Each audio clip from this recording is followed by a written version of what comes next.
Et salut à tous et bienvenue sur la chaîne.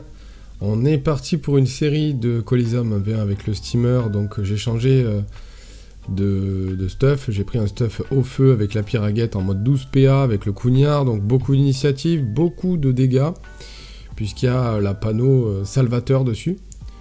Donc multi-éléments avec beaucoup de dommages dans tous les éléments. Avec une double volcorne aussi je crois. Donc on a énormément de dommages, ce qui nous fait des embuscades absolument énorme.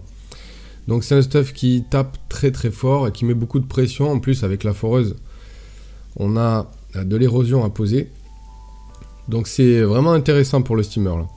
Donc là on est contre Nossa. Bon, ça va être un match très rapide, mais je voulais quand même le passer pour montrer à quel point le stuff est violent et met une pression pas possible. Donc là j'évo une foreuse 2, je prépare la cawotte pour aller marrer dessus au tour d'après. On va voir ce que lui propose, il va commencer à poser ses invocations, etc. Et vous allez voir que ça met tellement de pression. Donc là, ce qu'il faut savoir, c'est que je suis top 100 interserveur steamer. Donc on n'est pas contre n'importe qui. Voilà. Et là, le gars, bon, voilà. Donc là, on évo 3 une foreuse. On va pouvoir marrer sur la cawotte comme prévu pour pouvoir s'avancer, puisque bon, bah, là, on a, on a le tachet, le pre-tech, etc. Il fallait rusher. C'était obligé, il fallait s'avancer, donc on va même, juste pour une embuscade, on va y aller avec la bathyscaphe. Là, hop, il faut mettre la pression. Donc là, je me suis dit, il faut y aller. On a le vulbis, on a l'ocre, etc. On a tous les PA, on a le tachet, le pre-tech, la bathyscaphe, etc. On a vraiment tout ce qu'il faut pour aller attaquer, en fait. Hein. La foreuse, elle est loin, elle est nickel, elle est safe. Là, on lui a mis déjà une énorme embuscade avec beaucoup d'érosion. Lui, il va essayer de mettre quelques dégâts, mais il passera tout juste sur les points de bouclier. Il fait même pas jouer ses invocations. Je pense que là, déjà, il est un petit peu blasé. Et puis là, on va lui mettre le coup de grâce. Donc, une énorme embuscade à moins 950, en sachant qu'il a des raises. Hein. Un gros coup de piraguette. Il nous reste 5 PA. Donc, un petit nautile pour lui retirer des PM si possible, mais je crois que ça passe pas. Voilà, il va esquiver. Et hop, on va rapatrier la bathyscaphe. Et alors là, je peux comprendre sa réaction parce que je crois que j'aurais fait pareil. Il lui reste 1370 points de vie. Et là, il a dit c'est bon, ciao, j'abandonne, je fais pas jouer mes invoques, finis-moi vite et on n'en parle plus. Voilà, les grosses embuscades, voilà, c'était vraiment un échec et mat dès le T1 en fait. Incroyable, ce stuff il est incroyable. Donc là, ce coup-ci, pour le deuxième Coliseum, ce sera avec le stuff d'Opu. Et les bots du cuboté, on sait jamais si les cailles jouent corps à corps. Moi j'aime bien jouer cuboté puisque je m'attends à ce qu'ils me rushent au cac, puisqu'ils ont souvent des stuff air avec des crocobures, etc. Apparemment c'est pas le cas, ils jouent multi-éléments, cet EK-flip. Et donc bon, les cubotés serviront à rien, mais c'est pas grave. Au pire, ça nous fera des taclés contre le chaton. Il va directement s'avancer et puisqu'il aligne. Et il va poser un récop. Odora, il prépare son T2 tranquillement. De toute façon, bon, moi j'ai un pre-tech tranquille.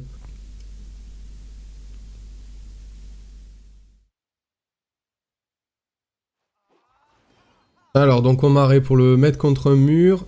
On met la tacti, on va évo, et puis hop, on va se tailler tranquillement. On lui met quand même quelques dégâts. On passe par-dessus le pre-tech. C'est un pre-tech brillant, je crois qu'il a. Et j'ai regardé le récop. Il arrive dans 2 tours, donc dans 2 tours, on va prendre une énorme pastèque. ça fait mal, les récops, ça fait très mal, on le sait. Et donc je voulais m'y préparer un petit peu, mais bon. La tactique par contre, elle pourra pas y échapper non plus. Je crois que ce qu'elle a pris, voilà, c'est dans 3 tours, donc quoi qu'il arrive, elle va claquer. Hein. Un récop 3 tours, ça fait trop mal en fait. Ça sert même à rien d'essayer de le tanker, puisque ça fait trop de dégâts. Donc là, il est plutôt bien positionné, on va essayer d'en profiter.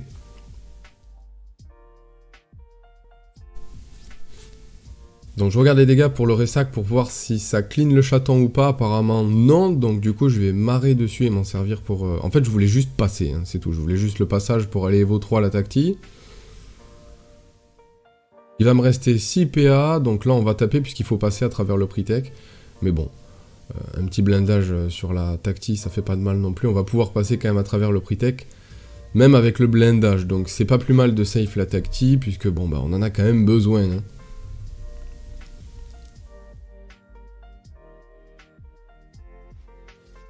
Donc là, il va poser de l'érosion.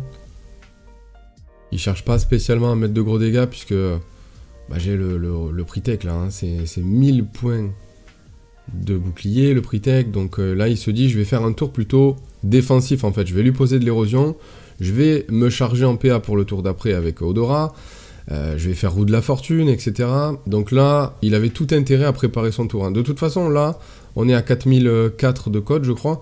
C'est voilà, c'est pas des, on n'est pas contre des randoms, donc forcément les mecs, ils sont pas cons. Ils essayent d'optimiser un maximum leur tour. Et lui, c'est exactement ce qu'il fait. Il avait tout intérêt à faire ça plutôt que de taper comme un débile sur 1000 points de bouclier. Donc là, je vais à Spi pour aller chercher les Dopu. J'ai envie de clean ce chaton, donc va falloir que je chope les deux là. Là j'avais calculé, il y a 6 cases d'écart, donc c'est parfait, ça pourra pousser de 6 cases, c'est nickel. Hop, on va rapatrier la tactique juste ici. Et on va aller se cacher dans un coin, voilà nickel. Comme ça le chaton c'est ciao, puisque bon, le chaton ça donne quand même un boost de puissance à l'Eka Flip, donc c'est mieux qu'il y soit plus. Et puis de toute façon, bon ben faut faire le ménage. Hein. Donc là on s'est pris un énorme récop. On s'y attendait, mais bon, on pouvait pas faire autrement. Hein. Franchement, on n'avait pas le retour du blindage, etc. Donc, on n'a pas pu trop y échapper. On se l'est pris en pleine gueule. Alors, il va nous mettre des dégâts par-dessus l'érosion, bien sûr. Donc là, bah, les points de vie max descendent à mort, mais bon. Donc là, il s'est contre-coup. Donc,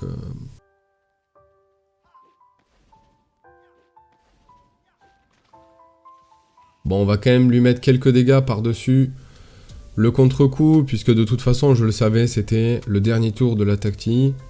Puisque, bon, bah, comme je le disais tout à l'heure, le récop 3 tours, bah, c'est pas possible. Hein, c'est pas possible à tanker, c'est impossible. Ça met, je sais pas combien de dégâts, mais même avec un blindage, je crois qu'il l'aurait one-shot.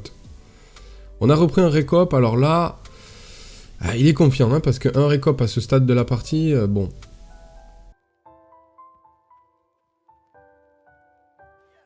Et là, on va lui caler un petit mur bien sympa. Avec une gardienne, parce que je pensais aussi aux soins, mais je me suis dit, bon, allez, tu vas te soigner un peu et tout. Mais bon, finalement, de toute façon, les rails font tellement mal qu'il n'y aura même pas besoin de soins ni quoi que ce soit. Et ça passe pour cet Eka Flip. Et voilà, c'est déjà la fin de cette vidéo. Très prochainement, une nouvelle vidéo sur le Xelor avec un stuff au feu Piraguette qui va sortir là dans quelques jours. Voilà, merci à tous d'avoir regardé. Bye bye.